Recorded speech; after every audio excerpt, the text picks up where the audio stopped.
Hi Soumya, అంత మంచిదానా? ఏం మంచిది రాజేష్, ఏం మంచిగా లేదు. అయ్యో సౌమ్య, గట్ల దీపావళి తీసినట్టు మాట్లాడుతున్నావేంది? మా తాతకి ఇంకా రుణమాఫీ రాలేదు. ఏ తిక్కర్ కాకు, నీ తాతకు నేను ఇప్పిస్తా రుణమాఫీ. గాలికి తిరిగేటో నువ్వేమి ఇప్పిస్తావు?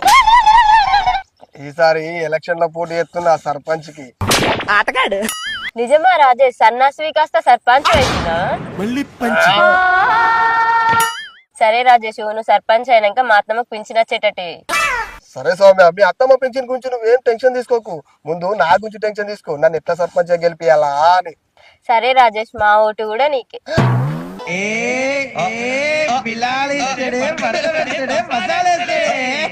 Thank you Soumya. సరే గాని ఓటుకెంత ఇస్తావు? 1, 2, 3, 5,000 ఇస్తా. అమ్మో, నీ దగ్గర అన్ని పైసలు ఉన్నాయా రాజేష్? ఈ ఊళ్ళో ఉన్న పొలాలన్నీ అమ్మి పైసలు ఇస్తా. నీ సూపర్ రాజేష్.